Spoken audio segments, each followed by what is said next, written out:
Dios los bendiga en Cristo Jesús. Antes de comenzar la enseñanza, debemos tener presente una clave muy, pero muy importante para entender la exactitud de la palabra de Dios.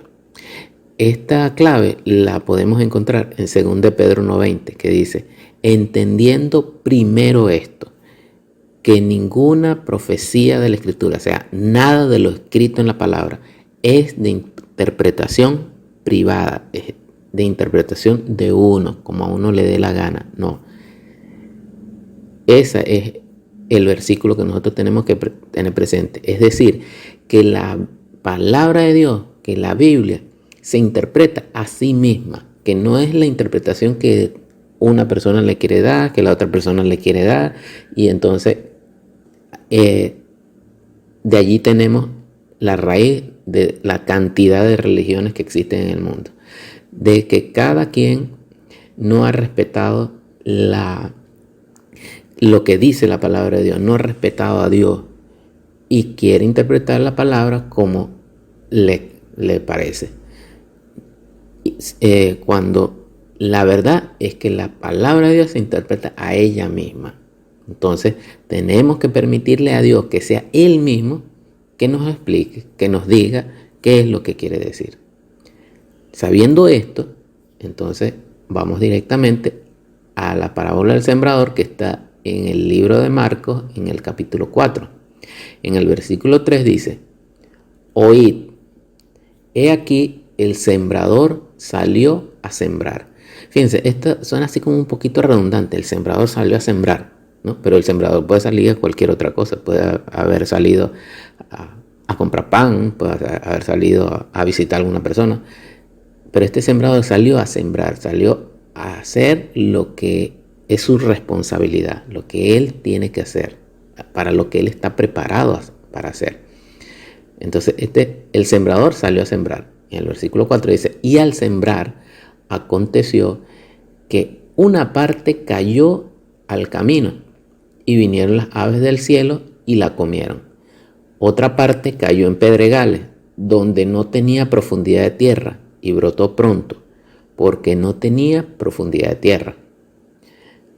Pero salido el sol, se quemó, y porque no tenía raíz, se secó.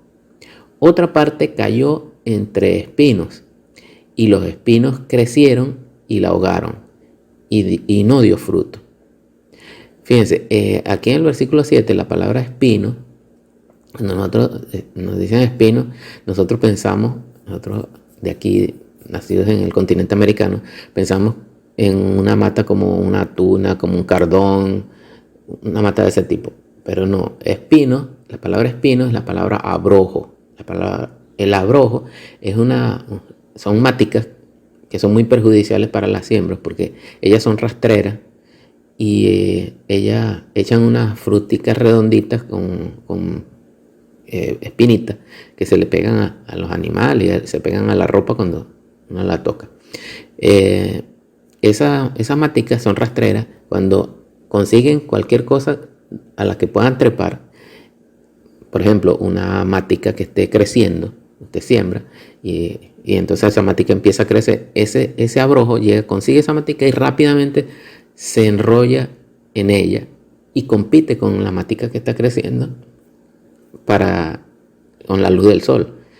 Y entonces la va apretando cada vez que va creciendo, la va apretando más y la matica pierde la competencia, la matica se seca, la matica se daña porque el abrojo creció y la apretó y ya no, y hasta ahí llegó. Entonces, esta es la palabra que dice espino, es abrojo. Dice: otra parte cayó entre abrojo, espinos, entre abrojo, y los espinos en los abrojos crecieron y la ahogaron y no dio fruto. Pero otra parte cayó en buena tierra y dio fruto, pues brotó y creció y produjo a 30, a 60 y a 100 por uno. Entonces les dijo: el que tiene oídos para oír, oiga. Fíjense, en estos versículos que hemos leído, desde el 3 hasta el 9, se le dice quién es el sembrador. Usted ¿Puedes saber quién es el sembrador? ¿Qué significa esto del camino, de las aves, de lo que semillas que cayó entre pedregales, de los abrojos, de la que cayó en buena tierra? No le dice, ¿verdad? Pero si aquí llegamos y empezamos, ¿tú qué opinas? ¿Qué crees tú que es el sembrador? ¿Y tú qué crees que son las semillas entre los pedregales? Y empezamos cada quien a decir nuestra opinión, nos olvidamos de la clave que aprendimos al principio, que es que la palabra de Dios se tiene que interpretar a ella misma. Si en estos versículos no nos dice quién es el sembrador, qué es esto de que una parte cayó en el camino y se lo comieron las aves, no nos dice, inclusive nos llama la atención esto, que el que tiene oídos para oír, oiga. No nos dice tampoco qué es eso. Tenemos que permitirle a Dios, tenemos que permitirle a la palabra que nos diga. Fíjense, la gran mayoría de la palabra de Dios se interpreta a ella misma en el mismo versículo donde está escrito. Sin embargo, hay muchos versículos donde no ocurre esto. Entonces, cuando esto no ocurre, ¿qué tenemos que hacer? Bueno, dejamos la flojera, dejamos los inventos y seguimos leyendo para ver qué nos dice el contexto. Entonces, cuando el versículo no se interpreta a sí mismo donde está escrito, entonces yo desarrollo el contexto, la lectura completa, y allí me doy cuenta qué es lo que quiere decir. Cuando las escasas veces que el contexto no me dice lo que significa, y ya el versículo no me dice, el contexto no me dice, pues entonces tengo que ir a otras partes de la Biblia que hablan acerca de lo mismo y me voy a enterar de qué es lo que quiere decir Dios. Pero el 90 y pico % de las veces el versículo se interpreta a sí mismo donde está escrito. Donde no se interpreta, dejamos la flojera, dejamos los inventos y seguimos leyendo. Bueno, entonces vamos a permitirle a la palabra de Dios que nos dé la respuesta. Entonces seguimos leyendo, seguimos al versículo 10.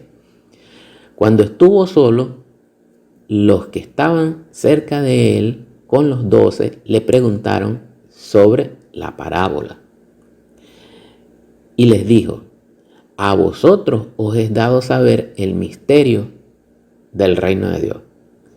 ¿Por qué solo a este grupo selecto? Porque Jesucristo no quería que los demás supieran, porque no quería, él era agarrado con sus cosas, era mezquino. No, seguimos leyendo, ¿ves? Más a los que están afuera por parábola, para que viendo, vean y no perciban, y oyendo, oigan y no entiendan, para que no se conviertan y les sean perdonados los pecados. Y les dijo, ¿no sabéis esta parábola? ¿Cómo pues entenderéis todas las parábolas? Él les dijo, el que tenga oídos para oír, oiga. ¿Y qué hizo la gente? La gente se fue. La mayor parte de la gente se fue. ¿Por qué? Bueno, tendrían cada quien sus razones. Pero hubo un grupo pequeño que se quedó junto con los apóstoles. ¿Por qué? A lo mejor ellos también tenían sus razones para irse. A lo mejor ellos también tenían hambre. Querían ver alguna novela en la televisión. Pero, ¿qué pasó? No, ellos se quedaron porque su interés fue mayor que sus otras necesidades. Su interés estaba por encima, su interés por conocer la exactitud de la palabra de Dios estaba por encima de sus otras necesidades. Y entonces ellos dejaron a un lado eso para después, no que se olvidaron de sus necesidades, sino que lo dejaron para después y se quedaron para saber qué era. Entonces estas personas eran las personas que estaban interesadas. Por eso que yo dice a los otros, a los que no están interesados, los que no tienen oídos para oír. ¿Ves? Ahí está la respuesta del que tiene oídos para oír, oiga. ¿Qué significa esto? Significa que el que quiere oír al punto de entender, pues muestre el interés que le corresponde a una persona que realmente está interesada, que realmente quiere saber, que realmente quiere entender la palabra de Dios. Porque la exactitud de la palabra de Dios es solo para los interesados, para los que de verdad la desean, no para los que no la quieren. Fíjense, yo estuve buscando esta palabra preguntaron, en el versículo 10. Dice, y los que estaban con él y los 12 le preguntaron sobre la parábola. Y encontré algo bien interesante. En el interlineal griego-español, o sea, en el texto griego donde fue traducida esta versión, la palabra preguntaron, o sea, el verbo preguntaron no está en pasado simple, o como diría Andrés Bello, en el pretérito perfecto simple, en modo indicativo. No, está en copretérito. ¿Qué significa esto? Preguntaron es pretérito perfecto simple en modo indicativo, o pasado simple, es preguntaron. Y copretérito es preguntaban. ¿Qué significa el copretérito? Bueno, el copretérito también se le llama pretérito imperfecto. Dice, se emplea para hacer referencia a situaciones ocurridas en el pasado, pero que no se sitúan en un momento específico, sino que tuvieron una duración prolongada. Por ejemplo, si usted dice, yo fui al cine y vi la película, ¿no? O el niño fue al cine y vio la película. Entonces usted está diciendo que él fue al cine en un momento dado y vio una película. Y después de ahí no continuó viendo. Pero si usted dice, el niño iba al cine y veía la película, entonces usted está dándole duración a ese evento de ver la película, ¿no? Y es lo que ocurre aquí, ¿ves? Aquí dice, los que estaban con él y los 12 le preguntaban sobre la parábola. Es decir, que ellos tenían tanto interés que no fue que preguntaron en un solo momento, sino que preguntaban y volvían a preguntar y volvían a preguntar y preguntaba a otro y volvía a preguntar la misma persona. ¿Ves? Entonces, este pretérito imperfecto o copretérito le dice a uno, el lector, que estas personas tenían un interés muy, pero muy grande en saber la interpretación de esta parábola. ¿Y qué pasó? Bueno, Dios le dio lo que ellos estaban buscando. En el versículo 14 dice, el sembrador es el que siembra la palabra. ¿Ves? Entonces aquí ese versículo se interpreta él mismo ahí donde está escrito. ¿Ves? Aquí yo no necesito inventar nada. Aquí la palabra de Dios simplemente me lo dice claramente. El sembrador es el que siembra la palabra. ¿Ves? Es el que lleva la palabra. Y estos son los de junto al camino, en quien se siembra la palabra, pero después que la oyen, enseguida viene Satanás y la quita.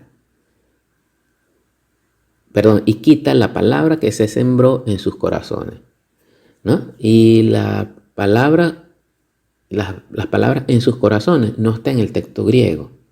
Y parece lógico, ¿no? Parece lógico, porque también no dice sembró, sino que se había sembrado o que había sido sembrado, ¿no? Y quita la palabra que había sido sembrada, es decir, que se acababa de sembrar.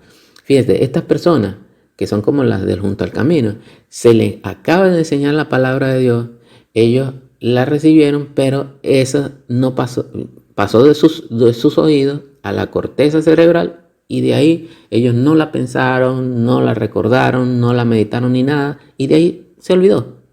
¿Ves?